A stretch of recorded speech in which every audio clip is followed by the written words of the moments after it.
Hi. Hey guys, what's up? My name is Dom. Welcome back to my channel. If you're new to my channel, I typically make bookish content, movie content, and anything else in between because I like to do whatever I want on this channel, and tonight is going to be movie content. For today's video, we are going to do 31 reviews for the 31 movies I watched in the Halloween season. Every year, I like to make it my goal to watch 31 new to me horror, thriller, Halloween themed movies, etc. for the Halloween season, and 2023 is the first year I've actually achieved that. So that's why I want to make this video. I do want to be transparent with you guys. My Halloween season's from August 1st to October 31st. One day I would love to do 31 movies in 31 days. However, at this point in my life, it's just not feasible. So that's why I give myself 2 extra months to get all these movies in. For these reviews, I'm going to say the title of the movie, the year it came out, a quick summary, and then a very quick review. Eventually, I will come out with monthly movie wrap-ups, so I will go more in depth about my views for these videos.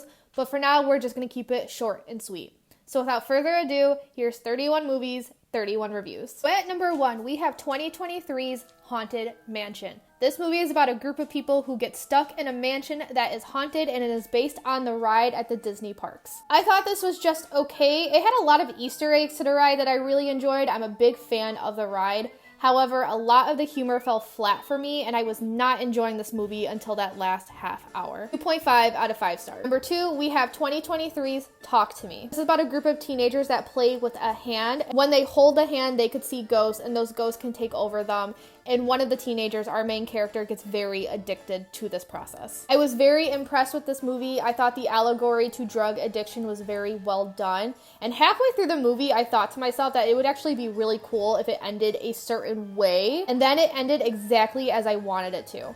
4.5 out of 5 stars. Number 3, 2023's The Last Voyage of the Demeter. This movie is about the captain logs in the book Dracula by Bram Stoker, and the trailer made this movie out to be much scarier than it actually is. I would argue this is more of a drama thriller than it is horror. As much as I love the concept, it is very slow going, and I did think it got boring. Twitter, I gave it 3 out of 5 stars, but eventually I bumped my star rating down to 2 out of 5. Number 4, 2022's Skinamarink. This is about 2 kids that are stuck at home because all the doors and windows of their house have disappeared. Given that concept, I thought this would be an interesting movie. And as unsettling as it is at certain points, it's also simultaneously one of the most boring movies I've ever seen. 2 out of 5 stars. Number 5, 1920's Dr. Jekyll and Mr. Hyde. This is a silent film adaptation of the book. I found this to be an okay movie that's based on a very okay book. I loved the makeup, and John Barrymore actually did a great job portraying both personas. And he is a very pretty man as Dr. Jekyll.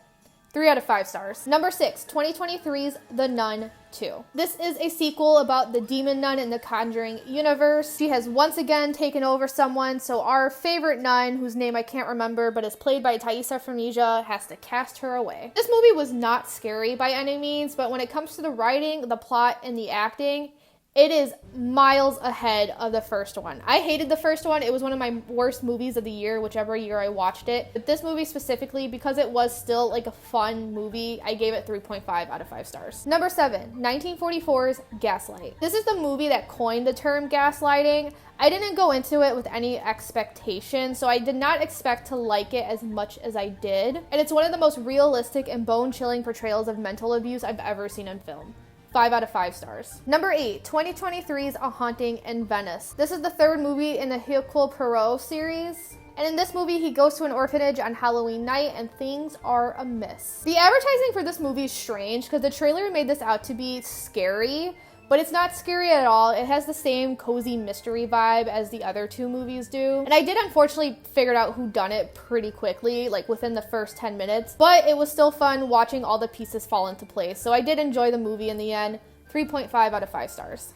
Number 9, 2014's Ouija. This is about a group of teenagers who mess with a Ouija board. This movie was unbelievably bad. This felt like it was multiple movies shoved into one.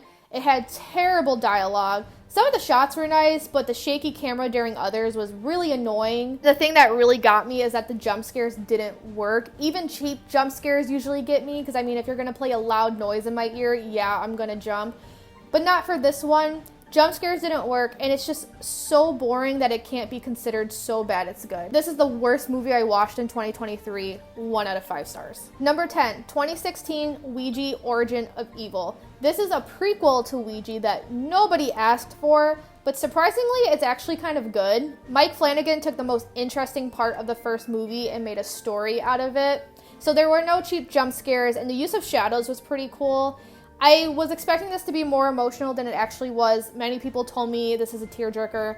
I didn't find it to be one, but some scenes were still nice to look at, but in the end, I thought the narrative was just okay.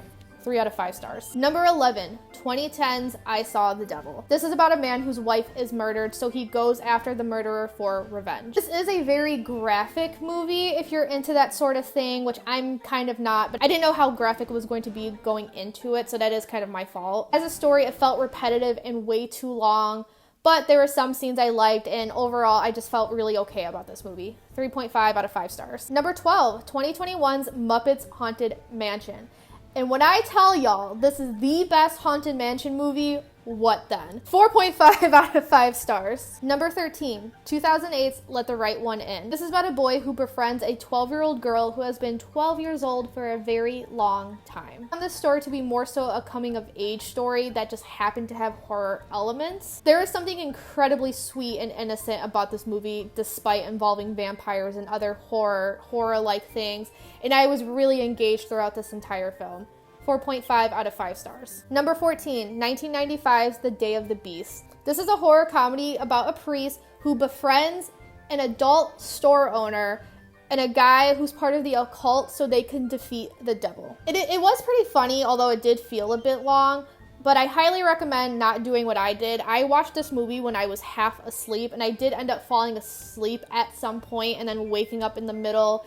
And my memory of it is a jumbled mess, and quite frankly, this feels like a fever dream. 3 out of 5 stars. Number 15, 2023's The Pope's Exorcist. In this movie, the famous Russell Crowe performs an exorcism on a boy who has been possessed. People online may say this is a fun movie. However, the only remotely interesting part to this was the history of the house. And Russell Crowe's character could be pretty funny, but otherwise I felt like I was just watching an Exorcist remake. 2.5 out of 5 stars. Number 16, 2022's The Curse of Bridge Hollow. In this movie, Halloween decorations come to life. I was in the mood to watch something the whole family could enjoy and something that didn't require much thinking, so I ended up choosing this one because it seemed the most interesting on Netflix. However, the acting is pretty bad, which made almost all the jokes fall flat, and there are some annoying characters in this, the dad specifically. 2 out of 5 stars. Number 17, 2023's The Exorcist Believer. This is a sequel to The Exorcist, which came out in the 70s, and it's about 2 girls who get possessed. And I am of a very unpopular opinion, this is actually a good movie. I will say the first hour did feel more like a remake than a sequel, but I thought they made up for that in the last 30 to 45 minutes of this movie. I really liked a lot of the choices they made, and I ended up vastly enjoying this movie overall. 4 out of 5 stars. Number 18, 1976's Carrie. I know, I'm finally watching this for the first time at 26 years old, after having seen the one with Chloe Grace Moretz as Carrie and having read the book. This was actually a pretty fun watch, and I did feel very emotional for Carrie at times. It is actually a really good adaptation of the book, all things considered. 4 out of 5 stars. Number 19, 1980's Friday the 13th. This is another movie I somehow went 26 years never seeing. And I watched this on Friday, October 13th. This movie is just dumb fun, but honestly, I cannot believe this is what spawned a franchise that's currently 10 to 11 movies long.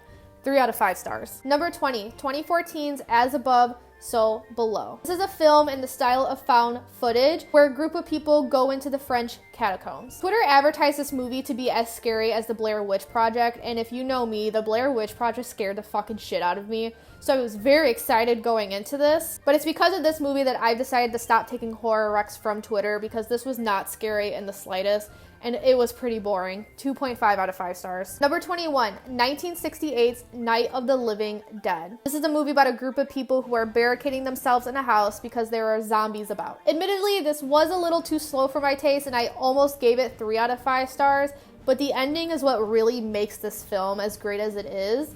4 out of 5 stars. Number 22, 2022's X. This is about a group of people who go to a farm so they can film a dirty movie. However, there is a murderer in their midst. I thought this movie was just okay in the end, just a bit overhyped. However, everyone involved in this movie did a great job portraying the villain in such a way that she still skeeves me out just thinking about her. 3.5 out of 5 stars. Number 23, 2022's Pearl: An Extraordinary Origin Story.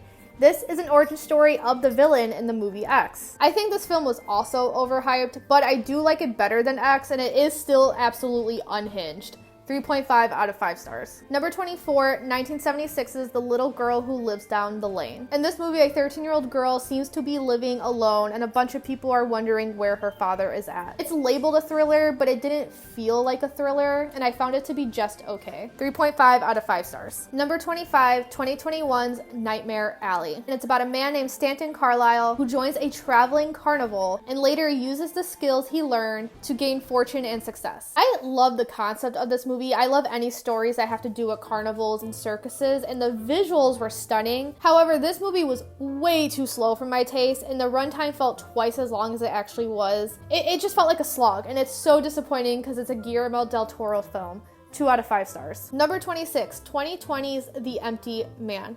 This is about an ex-cop who comes across a secretive group attempting to summon a terrifying supernatural entity. I came across this movie just mindlessly scrolling on streaming services, and it seemed really silly to me, but it was like that concept was just something I needed at the moment. And I ended up being pleasantly surprised by this. A movie hasn't made me feel as unsettled as this one in a while. 4 out of 5 stars. Number 27, 2023's Infinity Pool. This is about a couple on vacation who meet another couple, and couple B invites them into a world with violence, hedonism, and untold horror. And girl, what the fuck was this? 2.5 out of 5 stars. Number 28, 2021's The Black Phone. This is about a boy who is kidnapped, and he sees a black phone in his basement, and the ghosts of the kidnapper's past victims are calling him and telling him how to survive. It's a very typical trying to survive a murderous kidnapper story, and it's another one I found just mindlessly scrolling on streaming services. But again, it's another story that I was pleasantly surprised by.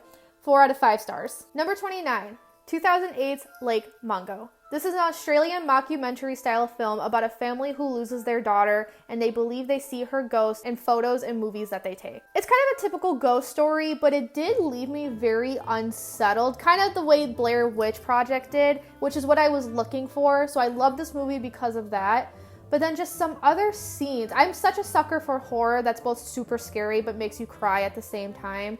Some scenes in this film filled me with such a sense of grief that I forgot I was watching a mockumentary. Like, it felt like an actual documentary. And I ended up finding this film to be more sad than scary, and I really wanted to cry at the end. 4.5 out of 5 stars. Number 30, 2022's Nope. This movie is about a man and his sister who discover something in the sky, and I'm really sorry guys, but I was so bored watching this. And it is a shame because it's Jordan Peele, and some of the visuals in this movie are absolutely stunning. 2.5 out of 5 stars. And lastly, at number 31, we have 1998's Practical Magic, another movie that has somehow taken me 26 years to see. This movie is about two sisters who are witches. I do wish there was more witchiness to this movie, but their sisterly bond was great, and I thought the movie was very cute. 3.5 out of 5 stars. And those are my 31 reviews for 31 movies. I had a very fun Halloween season when it comes to films, and I hope you guys did as well. Let me know down below what movies you guys watched during the spooky season. Let me know down below if you've seen any of these, what you thought of them. If you liked this video, give it a big thumbs up. Comment, subscribe, y'all know the drill, and without further ado, I'm gonna peace out and I'll see you guys later. Ciao a tutti.